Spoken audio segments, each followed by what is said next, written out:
Hey, what's up, guys, and welcome to Gamescript.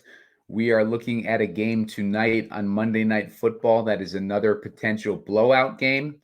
We're looking at the Raiders versus the Lions, and the Raiders are 7-point dogs in this one. The total is 45 and a half. So we're looking at a 45 and a half point total with the Raiders as 7-point dogs against the Lions. Both teams are coming off losses last week. The Lions have high expectations on them, and they are playing at home. And the Raiders are a team that everybody has pretty much given up on, and they are on the road, obviously. Raiders lost a game to the Chicago Bears last week that were led by rookie quarterback Tyson Bagent. And we just saw Tyson Bagent get smoked last night on Sunday Night Football, just to give you an idea of who they just lost to. And they got crushed by the Bears last week.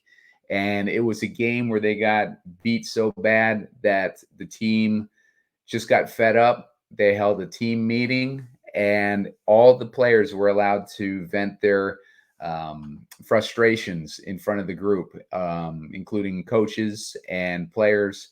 And out of that team meeting, it was said to be pretty positive, pretty cathartic for the players.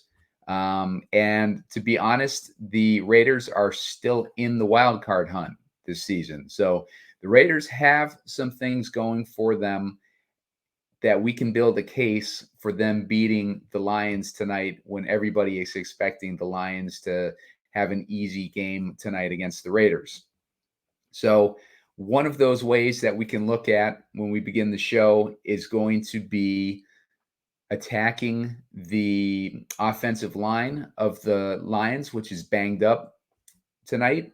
They're missing their or potentially missing their Pro Bowl center. They're already missing a guard, and Max Crosby is playing in front of his hometown tonight. So that's an interesting fact. And he's going to have a lot of his people in the crowd tonight. So he is leading the league in pressures, and Jared Goff doesn't do very well against pressures. Jared Goff does well at home, but he doesn't do well against pressures, and their offensive line is not in good shape tonight. They still got Penny Sewell, who's really good, and he can do some work to stop Max Crosby. But we're talking about missing Jonah Jackson, their guard. We're talking about Frank Ragnow, who is doubtful tonight. And the only other center on the roster is Graham Glasgow, but they're using Glasgow to fill in for Jonah Jackson, who's already out. So it's going to be a lot of shuffling of the offensive line. It's going to be kind of messy for them, and they're going against the leading, rusher when it comes to generating pressure. So the $1 million question for tonight's game is going to be, will the Lions be able to hold off Max Crosby, and will the positive vibes going on with the Raiders as a team right now after a cathartic meeting, will that not be enough to overcome the Lions tonight? We'll dig in, and I'll build a few lineups for the most likely outcome and the most unlikely outcome after this.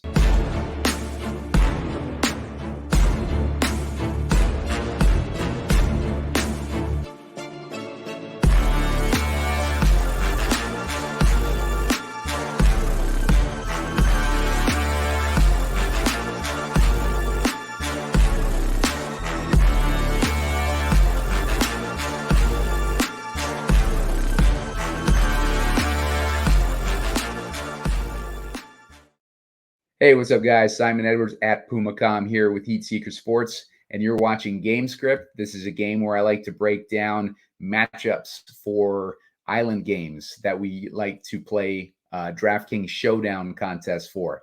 And tonight's matchup, as I said at the top, we got the Detroit Lions versus the Las Vegas Raiders. It's a 45.5 point total with the Raiders as 7-point dogs. Now, that's an interesting 7 points there, because at the beginning of the week, or at least Tuesday or Wednesday, the Raiders were 8.5-point dogs. So the line has moved to 1.5 in their favor. A lot of that might have to do with the offensive line stuff coming out for the Lions side. I don't know what moves these lines, but a lot of that damage to the offensive line is going to impact the game tonight. And it should be interesting because the Lions just came off of a brutal loss last week to the Ravens. They got stomped. And the Lions were, that game was expected to be pretty competitive, and the Lions just got stomped. And there's a lot of high expectations on the Lions this year. They're not used to being in that position where they have a lot of high expectations. And this week is supposed to be a bounce back week for them, facing a Las Vegas Raiders team that has been just horrible this season, just really, really bad. They got a bad coach. The players have not been playing well. They got stars on the team, but they can't get anything together with those stars. It's just been a mess for the Raiders. They can't get a run game going. Their best receiver, Davante Adams, is not getting any targets. And it just is a mess. That offense is a disaster. But I feel like this team meeting that they had, where they were able to air out their grievances with the coaching staff, maybe some positive things are done from that meeting, where they try to form the offense a little bit more towards simplification instead of an overcomplicated scheme that Jimmy G, frankly, hasn't been able to figure out yet. And that is the perfect opportunity to do it tonight when they got nothing to lose against the Detroit Lions. They need a win tonight. They are still in the wild card race. They're only, I believe, a point out, game out of the wild card spot, getting a wild card spot. So the Raiders, as bad as they've been, they're still in it from an NFL standpoint. So we'll take a look at ways that they could potentially pull off the upset tonight. Really, they're only a score down in the Vegas projection. They're only 7 points down from the Lions, and anything can happen when you got a team with as much talent as the Raiders do have. There are ways that we can script this game to favor a potential Raiders upset tonight. And I don't think many people at all are going to be on a Raiders upset tonight. And, it should be an easy lineup to build, because it's a pretty easy script. Detroit has been elite against the run this year. Vegas has been horrible with the run game this year, but we see it all the time happen where we expect a matchup to go one way and it goes a complete opposite way. And, we'll dig into that, once we get into all this analysis. But to start things off, please hit the subscribe button, subscribe to the page. I do these shows for every one of these island games, every one of these DraftKings Showdown slates. A lot of times I'm joined by, someone else in the community. Spread Astaire has been joining me a lot, and we've been pretty accurate with our projections so far, our game scripts that we've built. This past Sunday night was probably the one time that we just were off on our game script. Didn't do too well on Sunday night, but looking to bounce back like the Raiders tonight and see what we can pull off with this analysis. So we'll take a look at the player pool for tonight. Amon-Ra St. Brown. Amon-Ra's questionable. He had an illness pop up on the injury report the other day. So Amon-Ra is potentially sick. So I don't know what his situation is going to be. He's going to be something that we're going to want to keep an eye on the news for. But from all accounts, it seems like he'll be able to play tonight. So we'll keep track of that. But he's been on fire as usual. 26 points last week, 33 the week before. Guy just crushes. He's getting boatload of targets. He got 19 last week, 15 the week before. couple weeks before that, he got 12, and then all the others have been 7 and 8. So AMON-RA, you can expect him to be pretty heavily involved in the game plan. Davante Adams has been struggling this year. He hasn't been worked as much into the game plans as like a normal person would expect.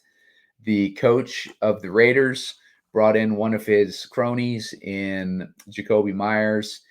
They needed a second receiver, so it was a good move to bring him on. But the quarterbacks have been favoring Jakobi Meyers for a good portion of the season.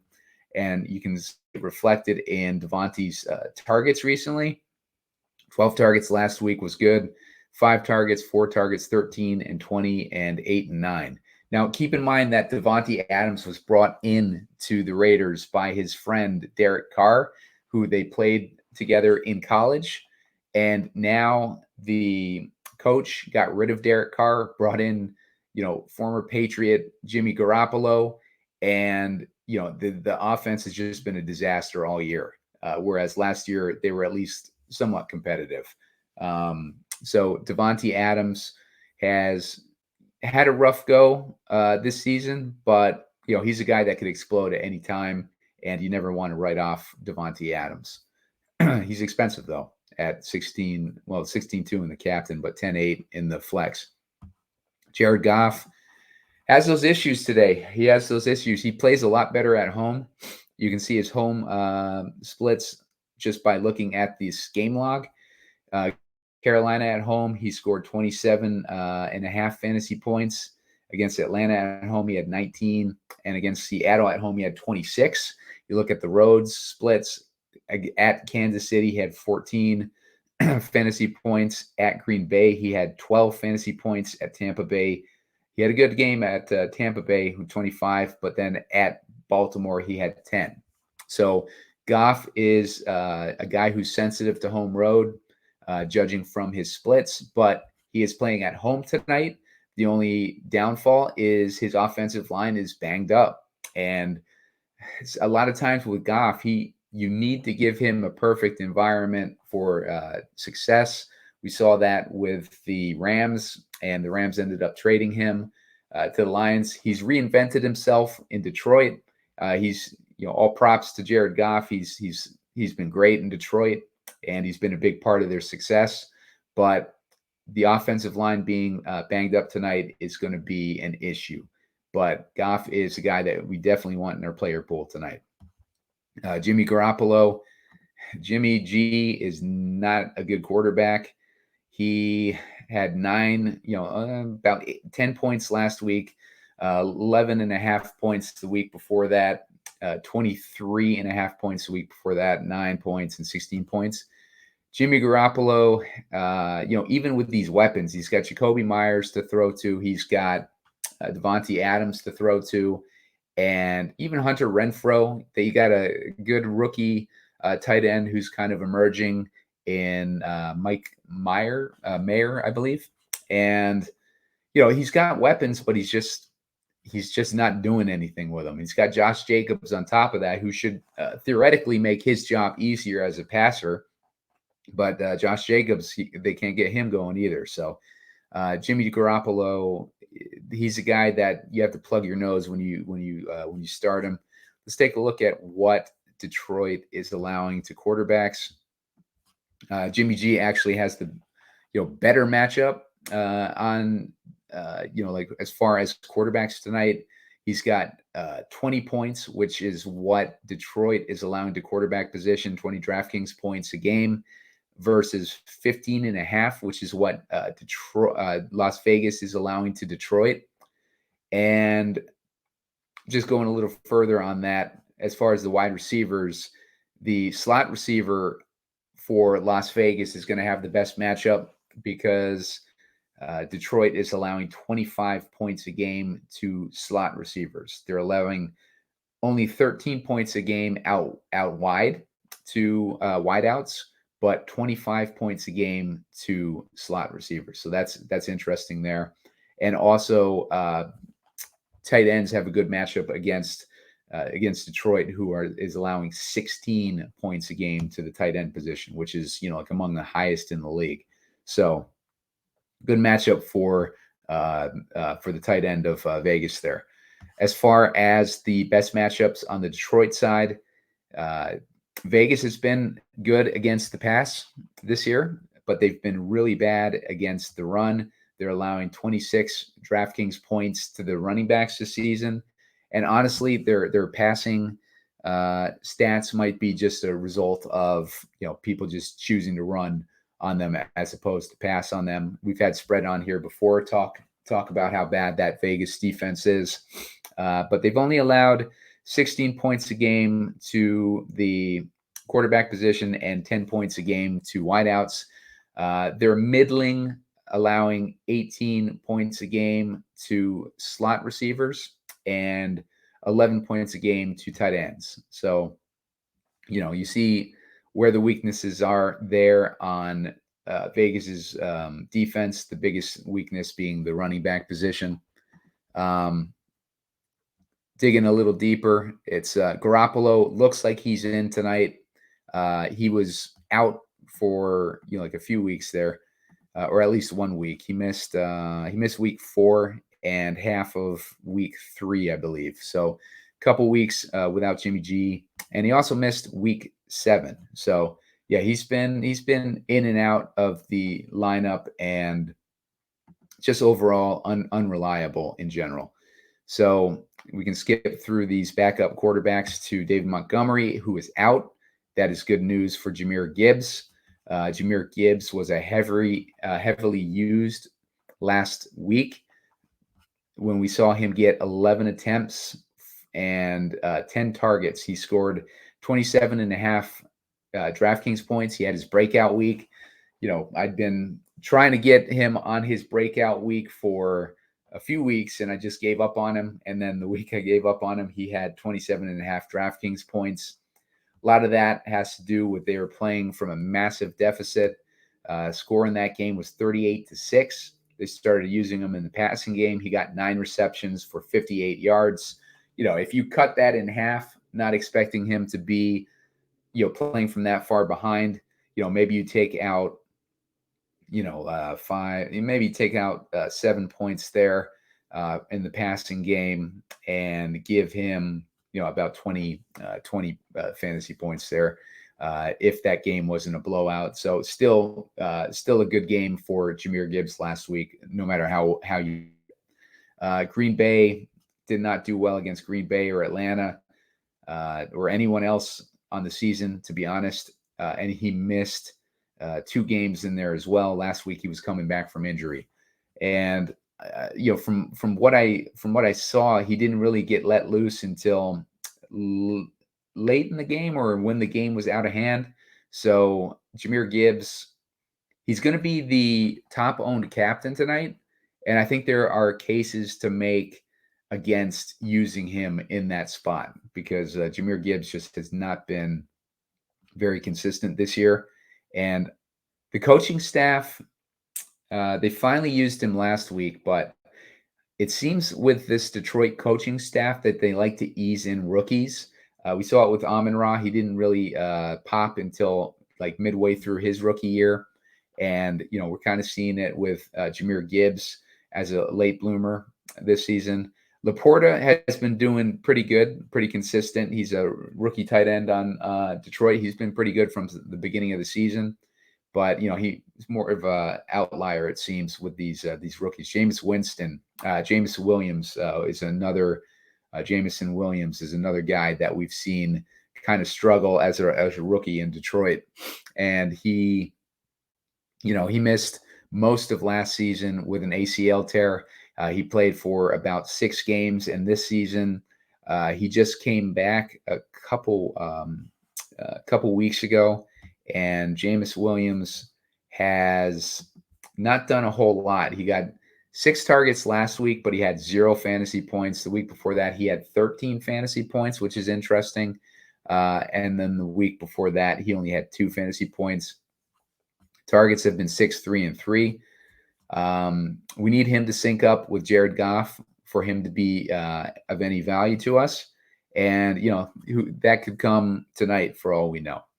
Depends on what the game script is. Really, they might make an effort to go after him to try to get him to break out. They've been wanting him to break out. They drafted him as a first round wide receiver a couple years ago, and he hasn't paid off any dividends yet. So they could make an effort to get him going in what's perceived as an easy matchup. And the way that the Raiders play defense, their weak side on the cornerback, they don't really move the cornerbacks around. So if they wanted to align Jameson Williams against the weak cornerback of the Raiders, just to give him some opportunity to try to get something going, then they tried that tonight. They might try to experiment a little bit tonight, knowing that they're going to have to get Jameson Williams going at some point this season to pay off the high price they paid for him in the first round. We got Josh Jacobs. Josh Jacobs has had a rough season this year. Has not really been too good. He's shown some signs of life recently. We saw him score 20 points against Green Bay, 27, almost 28 against the Chargers. Now, those are two teams that have traditionally, like weaker run defenses. So they've been able to, he was able to take advantage of those matchups, but he was not able to take advantage of the weak Chicago matchup last week. At least I think Chicago's weak in the against the run. Chicago is, they're pretty weak against the run, and he wasn't able to take advantage of that last week. And he's just been up and down. But they're going to need the running game to get going tonight if they're going to have any chance of beating Detroit in this game. And we'll get into that when we build a Raiders lineup. Jakobi Meyers has had a great season.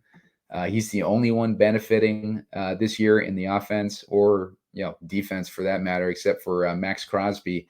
Jakobi Meyers, 18 points last week, 17 the week before that, 20 the week before that. He's been on a tear at the expense of Davante Adams. And his targets, he's been getting 13 targets, 7 targets, 10 targets, 4 targets, double-digit targets for most weeks. Basically, this Raiders offense is made up of Josh Jacobs, Davante Adams, and Jakobi Meyers. Those are basically, if you're going to plug someone in from the Raiders offense, you want to plug in one of those guys because one of those guys is going to go off. It was the theme last year with the Raiders was either Davante Adams or Josh Jacobs was going to score 20 DraftKings points each week. This year, they've added Jakobi Meyers into that mix, and Jakobi Meyers has been having a really good season this year. Another New England Patriot, former New England Patriot. So Sam Laporta, he is the rookie tight end I was talking about on the Lions. Now, the linebacker, Divine, what's his name? Let's see. They're missing the Raiders are missing one of their starting linebackers tonight, and it's going to be pretty good for Sam Laporta's matchup. Divine Diablo. This guy was he's a pretty versatile linebacker that is going to hinder the Raiders defense pretty significantly from a standpoint that they're able to have a kind of a jackknife type of weapon in their defense. And him being out is going to benefit Sam Laporta. I think it's probably going to benefit Jahmyr Gibbs too. So keep that in mind when you're building your lineups. It's a weakness on the Raiders side, and they've already been weak in the middle of the field regardless. So Sam Laporta is going to be interesting tonight in this matchup. Gonna take a look and see. They've only allowed 11 points a game to the tight end position this season. Let me check and see what the Raiders have done in individual matchups. Who they've faced as tight ends this season. They didn't face anyone in week 1. They were up against the Broncos, and that's when Greg Dulcich basically sustained his hamstring injury, I believe it was. They had the Bills in week 2, who weren't really, they targeted the tight ends 11 times in that game. Tight ends combined scored 19 points, DraftKings points against them. Freiermuth had a decent game against them too, scored 13 DraftKings points. They had Everett and the Chargers in week 4, who didn't do anything, but he hasn't really done anything all year. And then they had the Packers. Luke Musgrave had 7 receptions for 9 DraftKings points. So he was targeted. He just didn't break out. Then I think that's the game that, if I remember right, that's the game that Spread and I broke down. That was a Thursday night game or something, I think, and I almost won a seat if I just needed Musgrave to score 1 more point. But we were targeting Musgrave in that matchup, so that gives you an idea. We were on tight ends that week too. Week after that, he had Gesicki and Henry, who haven't done anything this year. And then week after that, last week, was Mercedes Lewis. Cole Kmet didn't do anything last week against them. So, but they were using more of the run game against the Raiders with that huge lead that they had. So Laporta is interesting tonight for sure.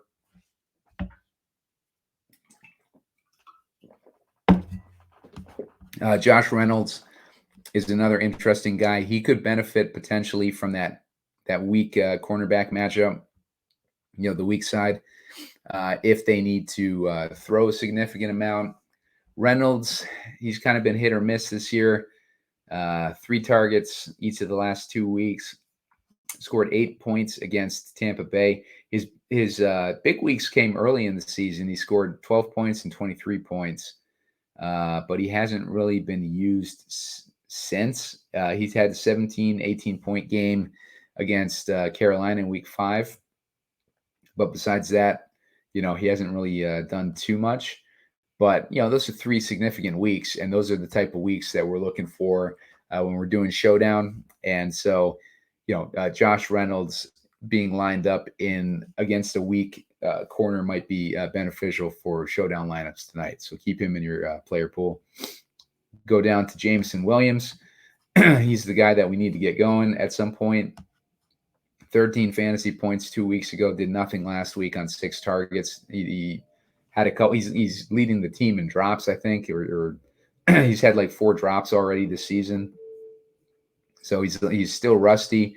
He missed the first half of the season from like gambling, so he's got off-field issues going on. Hopefully he can get it together, and he might be worth plugging into some lineups tonight. Then we got the Lions D. Lions D obviously has a good matchup against the Raiders. Raiders are giving it up to defenses this year. We got Lions did 16 points against inferior opponent Atlanta, 10 points against inferior opponent Green Bay, and 10 points against inferior opponent in Tampa Bay. You got Hutchinson there, who's able to he's right behind Max Crosby as far as generating pressures, and they can get sacks and interceptions too on the Lions. They have an aggressive defense. So Lions D, definitely want to keep them in the pool. Kickers, Badgley is not the guy. It's Patterson. Patterson has not really done too much this year, and I wouldn't imagine that the Raiders are going to be stopping them from scoring touchdowns tonight. So Carlson is the other guy. Carlson's got a groin injury, so keep an eye on his status. Make sure you're not plugging him into your lineup without finding out if he's active. Keep an eye on inactives tonight.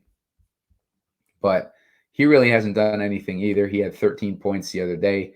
That doesn't mean to dismiss him. It just means that kickers have not really done much this year. The kickers in tonight's game. Michael Mayer is the tight end I was talking about. He's been getting more work recently. 4 targets, 6 targets, 3 targets are his last 3 weeks. And he got 6 fantasy points, 12.5 and 3. Who knows, like what his situation will be this week. He's got a good matchup if they decide to use him.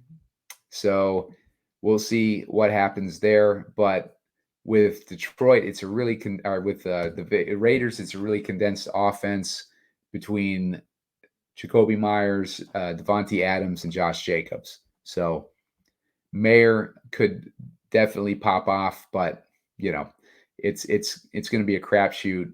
But at least he's only 3,800, so that makes it an easy crapshoot. The Raiders D, if Raiders are going to pull an upset, they're going to have to get Goff going his old ways and making mistakes, and Max Crosby, having a big game in his hometown in front of all his family and friends against a deteriorated offensive line. So, yeah, Max Crosby is interesting tonight with the Raiders D, and that could be a key to a Raiders upset tonight. Craig Reynolds is the backup running back to Gibbs tonight. He hasn't really done anything. Like, he had 10 carries a couple weeks ago. I think that was a week that Jahmyr Gibbs was out, and that is the week that Montgomery got hurt. He only got 15 yards on those 10 carries, 6.3 fantasy points scored that week, and he hasn't really done anything. Like last week, even with Montgomery out, he only had 3 attempts and 1 target. So, maybe we see Jahmyr Gibbs as the primary focus tonight, and Craig Reynolds isn't even a factor. But I could see maybe Gibbs was used last week because the game was out of hand and they needed him in there with his pass catching abilities. That remains to be seen. That's a story you could tell yourself if you want to fade Gibbs in the captain tonight. Khalif Raymond, he's always, interesting, but doesn't look like he's done too much. And now we got Jameson Williams back. So I would not expect too much out of Khalif Raymond, but he's burned us on these showdown slates in the past when we underestimated him. But yeah, I'm probably gonna keep away from Khalif Raymond this week.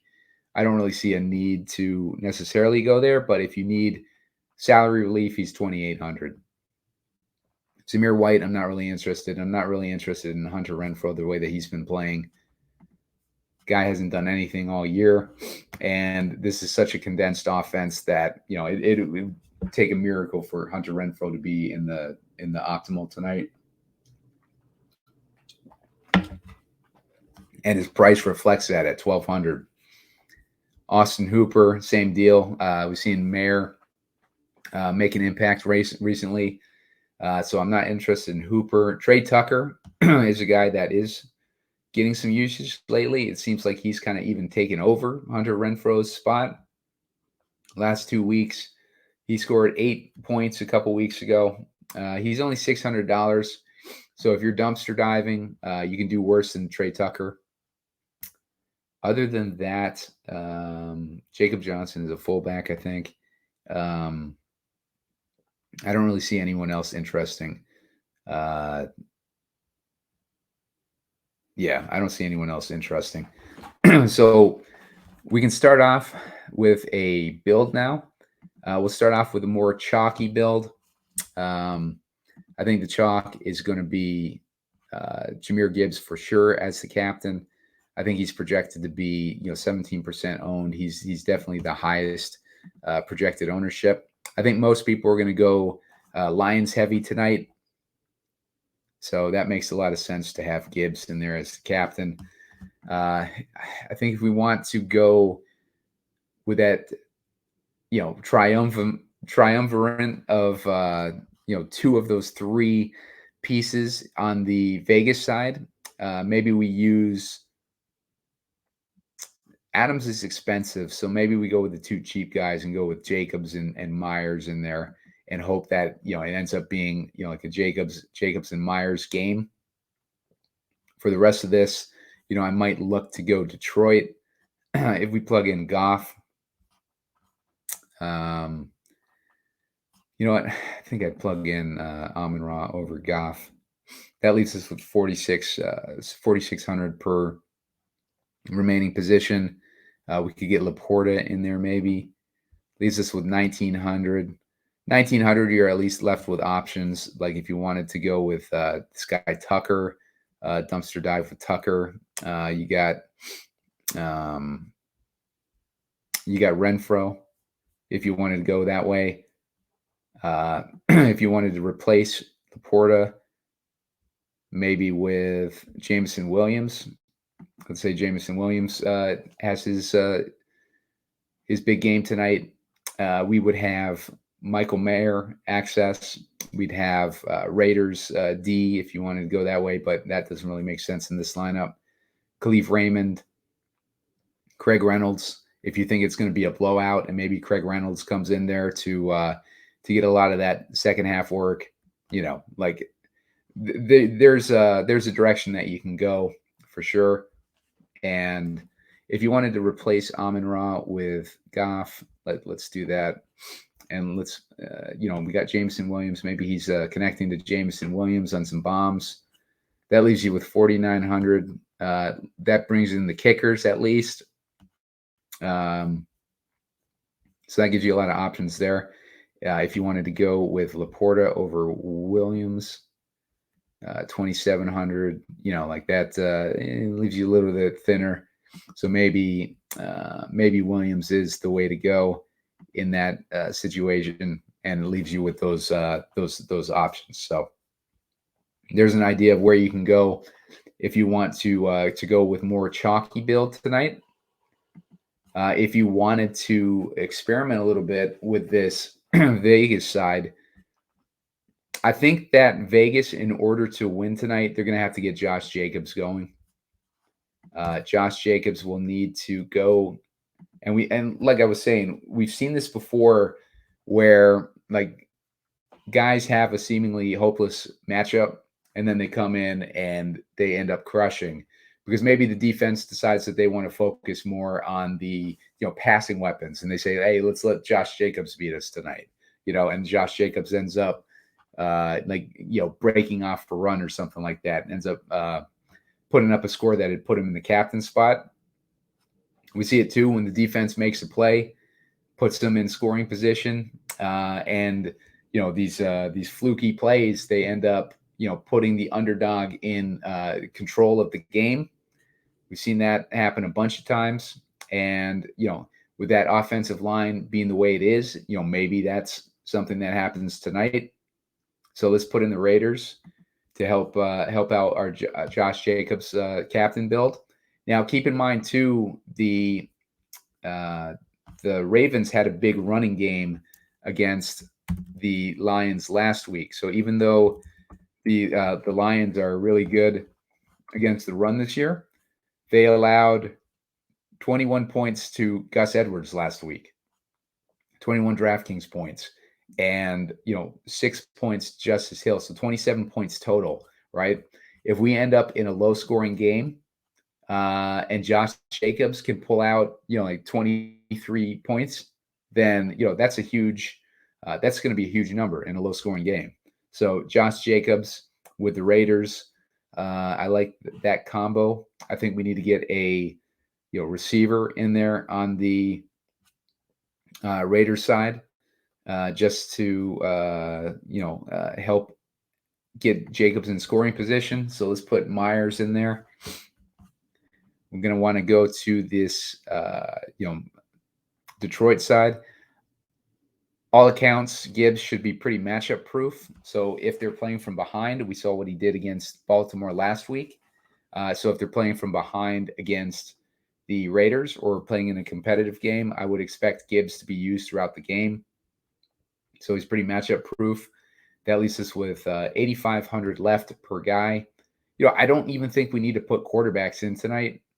We could put in AMON-RA St. Brown. That leaves us with 5,800. That leaves us with options for like if we wanted to go with a kicker on the Carlson maybe or Mayer on the Vegas side. I think that would make a lot of sense. That gives us a 4-2 Vegas build, and it would support our script.